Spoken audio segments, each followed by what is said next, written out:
अस्सलाम वालेकुम। अब हम डिस्कस करेंगे चैप्टर नंबर 6 बायोमॉलिक्यूल्स। बायोमॉलिक्यूल्स क्या होते हैं, उनके एग्जांपल्स और उनका बॉडी के अंदर फंक्शंस और उनके सोर्सेज और उनका स्ट्रक्चर, ये सारी चीज़ें हम डिस्कस करेंगे। Let's see. First of all हम बायोकेमिस्ट्री की डेफिनेशन देखेंगे। Is the study of chemical process that occurs with in living organisms. Living organism के अंदर होने वाले केमिकल प्रोसेस की स्टडी कहलाती है बायोकेमिस्ट्री। जैसे कि कौन कौन सी केमिकल प्रोसेस, जैसे कि फोटोसिंथेसिस और सेलुलर रेस्पिरेशन। कोई भी केमिकल रिएक्शन होता है उसको हम स्टडी करते हैं बायोकेमिस्ट्री के अंदर, बायो की ब्रांच जो है। बायोकेमिस्ट्री की डेफिनेशन यहाँ से यहाँ तक। Molecular biology is the study of structures and functions of biomolecules. Molecular biology के अंदर हम बायोमॉलिक्यूल्स का स्ट्रक्चर और उनका फंक्शन डिस्कस करते हैं कि वो कैसे बने हुए हैं, उनके अंदर कौन कौन से एटम्स हैं और बॉडी के अंदर क्या रोल प्ले करते हैं। जैसे कि कार्बोहाइड्रेट्स बड़ा इंपॉर्टेंट बायोमॉलिक्यूल्स है ये, प्रोटीन्स, न्यूक्लिक एसिड्स, इन सब के बारे में हम डिटेल में डिस्कस करेंगे। फिर उसके बाद बायोमॉलिक्यूल्स की डेफिनेशन करोगे तब molecules produce by organisms are called biomolecules और बायोलॉजिकल मॉलिक्यूल्स। वो वाले मॉलिक्यूल्स, वो वाले कंपाउंड्स जो ऑर्गेनिज्म प्रोड्यूस करते हैं उन्हें कहते हैं बायोमॉलिक्यूल्स। इसके examples carbohydrates, lipids, proteins and nucleic acids. फिर उसके बाद वो वाले बायोमॉलिक्यूल जिनका साइज़ लार्ज होता है उनको कहते हैं मैक्रोमॉलिक्यूल्स। ये सारे मॉलिक्यूल जो हम पढ़ रहे हैं ये मैक्रोमॉलिक्यूल्स हैं। अब हम फर्स्ट बायोमॉलिक्यूल्स कार्बोहाइड्रेट्स इसको डिस्कस करेंगे। Carbohydrates mean hydrated carbons. Carbohydrates का मतलब है ऐसा कार्बन जिसके साथ हाइड्रोजन हाइड्रोक्सिल ग्रुप ऐड हो, उसे कहते हैं hydrocarbons. They are the organic compounds in which the ratio of hydrogen and oxygen is 2:1 as same in waters. Carbohydrates क्या होते हैं, ये ऑर्गेनिक कंपाउंड्स हैं। ऑर्गेनिक कंपाउंड्स ऐसे कंपाउंड जिनके अंदर कार्बन और हाइड्रोजन सेम टाइम में हो, ऐसे कंपाउंड को कहते हैं ऑर्गेनिक कंपाउंड्स। इस चैप्टर के अंदर हम जितने भी कंपाउंड्स पढ़ेंगे वो सभी के सभी ऑर्गेनिक कंपाउंड्स हैं। और कार्बोहाइड्रेट्स के अंदर जो वाटर के अंदर हाइड्रोजन और ऑक्सीजन की रेशो होती है 2:1, वो सेम रेशो कार्बोहाइड्रेट्स के अंदर भी हाइड्रोजन और ऑक्सीजन की होती है। They are also known as saccharides meaning sugars. और ये इसे सैकराइड्स भी कहते हैं। लैटिन वर्ड से ये वर्ड ड्राइव हुआ है जिसका मतलब है शुगर, चीनी, मीठा। नेक्स्ट हम इसके कुछ जर्नल करैक्टर देखते हैं। They have the general formula CnH2ON। यहाँ पर एन का क्या मतलब है, where n is the number of carbon atoms. N जो है कार्बन नंबर्स के एटम को रिप्रेजेंट करता है। ये होल नंबर है 1 2 3 4 एंड सो ऑन। एन की जगह हम वो नंबर पुट कर देंगे, उसके अकॉर्डिंग इस मॉलिक्यूल्स के अंदर हमारे पास कार्बन, हाइड्रोजन और ऑक्सीजन के नंबर आ जाएंगे। और इसकी 3 मेजर क्लासेस हैं, monosaccharides, disaccharides and polysaccharides. In 3 groups के अंदर इन्हें डिवाइड किया गया। बायोमॉलिक्यूल्स की कॉमन एग्जांपल आप ऐसे ले लें कि जैसे हम मिट्टी को पानी के साथ मिक्स करते हैं, उससे ब्रिक्स, ईंटें बनाते हैं, ईंटों से रूम बनाते हैं। और हमारी बॉडी भी ऐसी बायोमॉलिक्यूल से बनी हुई है जिसके अंदर कार्बन, हाइड्रोजन, ऑक्सीजन मेनली है, फिर इसके अलावा कुछ दूसरे एलिमेंट्स मौजूद होते हैं। और ये स्पेसिफिक तरीके से अरेंज होते हैं और हमारी बॉडी को डेवलप करते हैं। अब हम देखते हैं मोनोसेक्राइड्स को। मोनो का मतलब होता है 1, एक, और सेक्राइड्स मीन शुगर। ऐसा कार्बोहाइड्रेट जिसके अंदर सेक्राइड्स का एक ही यूनिट हो उसे कहते हैं मोनोसेक्राइड्स। और द सिंपल शुगर, ये सबसे सिंपलेस्ट शुगर्स है, made up of single sugar molecules. इसके अंदर सिंगल शुगर मॉलिक्यूल्स होता है, इस वजह से इसे कहते हैं monosaccharide. They are easily soluble in waters. ये वाटर के अंदर बड़ी आसानी से सोलूबल हो जाते हैं और इनका टेस्ट बड़ा स्वीट होता है। MCQs है ये। They have 3 to 7 carbons. इनके अंदर कम से कम 3 कार्बन और ज़्यादा से ज़्यादा 7 कार्बन होते हैं। इसकी एग्जांपल है पेंटोज। 5 कार्बन वाली शुगर को पेंटोज कहते हैं, 6 कार्बन वाली शुगर को हेक्सोज कहते हैं। ये मोस्ट कॉमन एग्जांपल्स हैं इसकी, मोनोसेक्राइड्स की। नेक्स्ट हम इसकी मज़ीद एग्जांपल देखते हैं। Ribose formula C5H10O5 and hexoses C5H10O4 are pentose sugars. ये दोनों पेंटोज शुगर हैं, ribose and deoxyribose. Second one पे ग्लूकोज, फ्रुक्टोज एंड ग्लैक्टोज, ये हेक्सोजिस शुगर्स हैं। इनके अंदर कार्बन के जो नंबर हैं वो 6 हैं, इस वजह से ये हेक्सोजिस कहलाती हैं।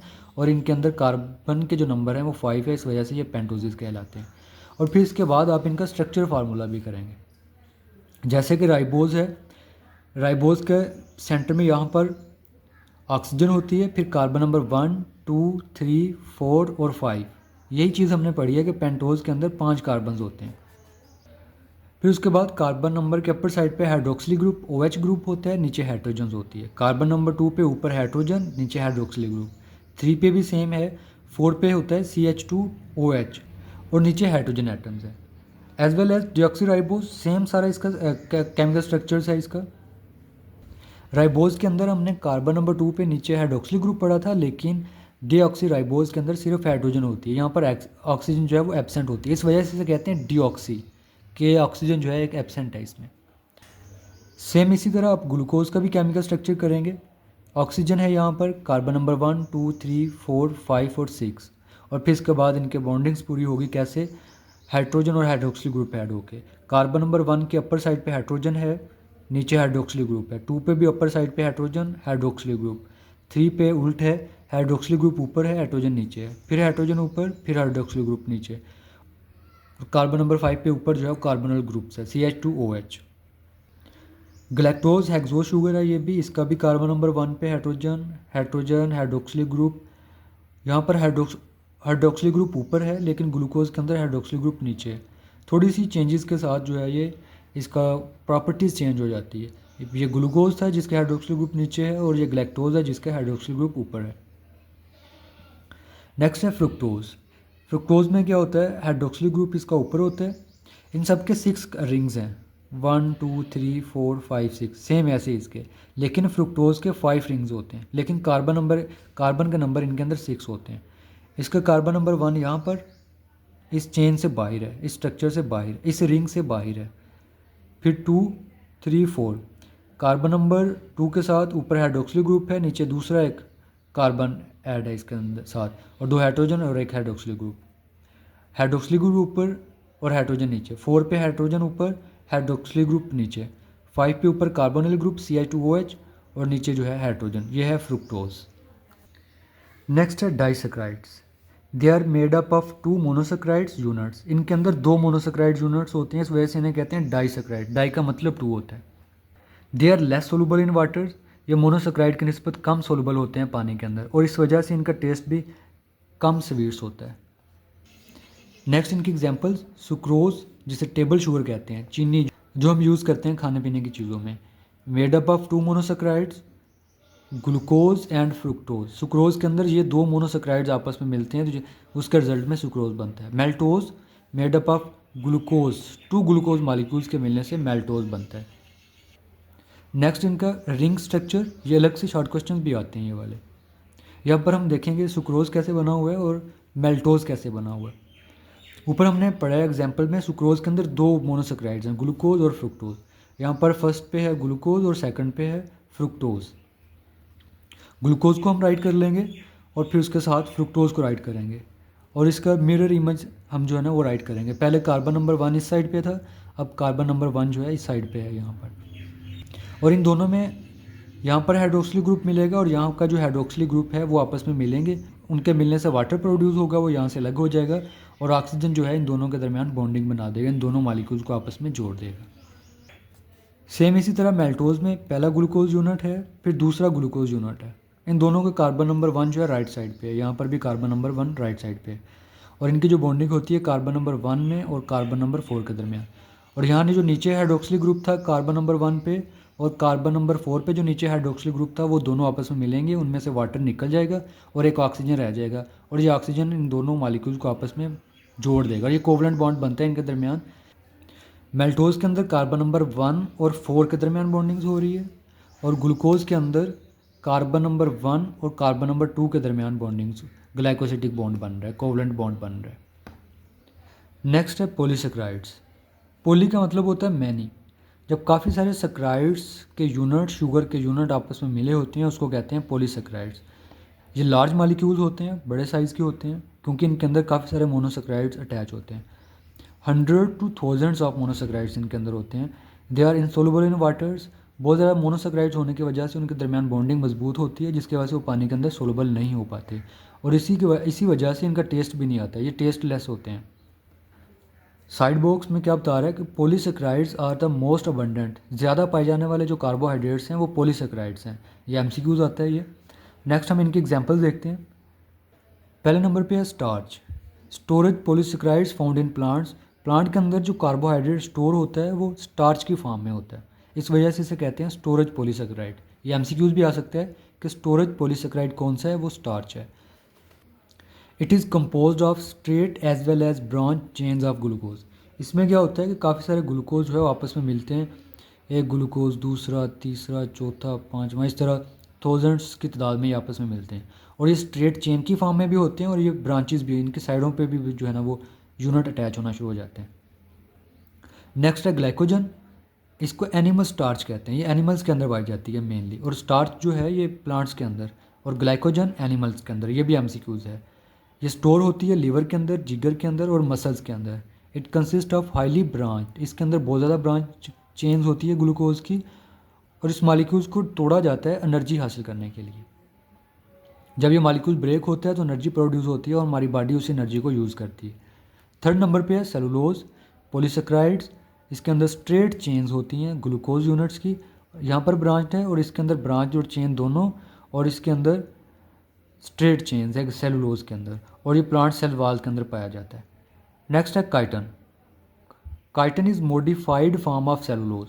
सेलुलोज के अंदर कुछ चेंजेस होती हैं, उसके बाद काइटन बनता है, और ये कुछ इंसेक्ट जो हैं उनके एक्जोस्केल्टन, बाहर उनके स्केल्टन होता है, कवर होता है, वो इस चीज़ का बना होता है काइटन का। जैसे कि क्रैब्स हैं, केकड़े हैं, लॉबस्टर्स हैं, दूसरे इंसेक्ट्स, कीड़े मकोड़े, कीड़ियाँ वगैरह जो हैं, उनका जो बाहर वाला शेल होता है वो काइटन का बना होता है। और सेम इसी तरह फंजाई जो है इसकी सेल वॉल भी काइटन की बनी होती है। यहाँ पर ग्राफिकल रिप्रेजेंटेशन दी है पॉलीसेकेराइड्स की। फर्स्ट नंबर पे है स्टार्च। स्टार्च में ये स्ट्रेट चेन है, बल्क खाए हुए हैं इन्होंने, इसमें ग्लूकोज यूनिट 1 2 3 4 काफ़ी सारे ग्लूकोज यूनिट जो हैं वो आपस में जुड़े हुए हैं। इस तरह ये स्ट्रेट चेन में भी, और ये ब्रांचेज़ हैं, ठीक है, ये ब्रांचेज़ निकली हुई हैं यहाँ से, फिर ये यहाँ पर ब्रांचेज शाखें निकली हुई हैं मेन चेन से। फिर उस तरह ग्लाइकोजन है, ग्लाइकोजन ब्रांच में होता है, और सेलुलोज जो होता है वो स्ट्रेट चेन में होता है। नेक्स्ट टॉपिक है sources and functions of carbohydrates. अभी हमने पढ़ा है कार्बोहाइड्रेट्स ऐसे होते हैं, ये टाइप्स हैं। अब हम ये पढ़ेंगे कि इनके सोर्सेज कहाँ से हासिल होते हैं हमारी बॉडी को, और ये बॉडी के अंदर क्या फंक्शन परफॉर्म करते हैं। पहले सोर्सेज हम वन बाय वन पढ़ेंगे सबके सेपरेटली। मोनोसेक्राइड्स के पढ़ते हैं। ग्लूकोज, फ्रुक्टोज एंड ग्लैक्टोज ये फ्रूट्स के अंदर पाए जाते हैं, फलों के अंदर, वेजिटेबल्स के अंदर, हनी के अंदर और सीरियल्स के अंदर, दलिए के अंदर जो है ये चीज़ें पाई जाती हैं। अगर हम इनका यूज़ करते हैं तो हमें ये चीज़ हासिल होती है। डाइसेक्राइड्स है। सुक्रोज पाया जाता है शुगर बीट के अंदर, चुकंदर के अंदर, शुगर केन गन्ने के अंदर और फ्रूट्स के अंदर। लैक्टोज जो है वो पाया जाता है मिल्क के अंदर, इसे मिल्क कार्बोहाइड्रेट्स भी बोला जाता है। और फिर इस तरह डेयरी प्रोडक्ट्स, दूध से बनी हुई चीज़ों के अंदर। मेल्टोज जो है ये पाया जाता है सीरियल्स के अंदर, दलिए के अंदर। थर्ड नंबर पे है पॉलीसेकेराइड्स। स्टार्च जो है ये सीरियल्स क्रॉप्स के अंदर, जैसे कि वीट, बार्ले, जौ, मेज़, मकई और राइस, चावलों के अंदर जो है स्टार्च पाई जाती है। In the last but not least functions, carbohydrates are the primary source of energy. Animals जो हैं वो अपनी एनर्जी फूड से लेते हैं, और उस फूड्स में कार्बोहाइड्रेट्स प्राइमरी फूड है, पहली फूड है जिससे वो एनर्जी लेते हैं। कार्बोहाइड्रेट्स में mainly glucose use by cells to produce energy. Cell जो है ग्लूकोज को यूज़ करते हैं एनर्जी प्रोडक्शन के लिए through cellular respiration. Cellular respiration chemical process है जिसके अंदर ग्लूकोज ब्रेकडाउन होती है और उससे फिर एनर्जी हासिल होती है और हमारी बॉडी कोई काम कर पाती है। इतना इंपॉर्टेंट फंक्शन है कार्बोहाइड्रेट्स का। नेक्स्ट है डाइटरी फाइबर्स। डाइटरी फाइबर्स के होते हैं indigestible carbohydrates. For example cellulose, it help for the proper bowel movements. Dietary fibre जो है ये इंटेस्टाइन्स के अंदर बाउल पखाना की मूवमेंट में हेल्प करती है। थर्ड नंबर पे हम पढ़ते हैं जैसे पेंटोस कार्बोहाइड्रेट जो है ये राइबोज और डीएक्सी राइबोज इसके एग्जांपल्स है। ये एसेंशियल पार्ट्स है न्यूक्लिक एसिड्स का, आरएनए और डीएनए का। नेक्स्ट है plants convert their monosaccharide to disaccharide like sucrose to transport monosaccharide between body parts. Plants के अंदर जो कार्बोहाइड्रेट्स की मूवमेंट होती है वो एक जगह से दूसरी जगह लेकर जाने के लिए प्लांट्स क्या करते हैं, मोनोसेक्राइड्स को डाइसेक्राइड्स में कन्वर्ट कर देते हैं। हमने पढ़ा है कि मोनोसेक्राइड ज़्यादा सोलुबल होते हैं, डाइसेक्राइड कम होते हैं। इस वजह से इन्हें कम सोलुबल बनाया जाता है ताकि इनकी ट्रांसपोर्टेशन जो है वो ईजी रहे। नेक्स्ट है सेलुलोज, मोस्ट अबंडेंट कार्बोहाइड्रेट्स। पहले हमने पढ़ा था कार्बोहाइड्रेट पॉलीसेक्राइड सबसे ज़्यादा पाए जाते हैं और पॉलीसेक्राइड में जो सेलुलोज है वो सबसे ज़्यादा पाया जाने वाला कार्बोहाइड्रेट्स है।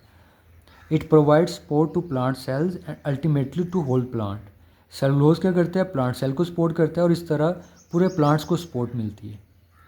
तो ये थे फंक्शंस ऑफ कार्बोहाइड्रेट्स। एनर्जी देते हैं ये, बाउल मूवमेंट में हेल्प आउट करते हैं, फिर उसके बाद न्यूक्लिक एसिड को डेवलप करने में हेल्प आउट करते हैं, और फिर इसके बाद ट्रांसपोर्ट्स उसमें ये रोल प्ले करते हैं, और फिर इसके बाद ये स्पोर्ट्स प्रोवाइड करते हैं।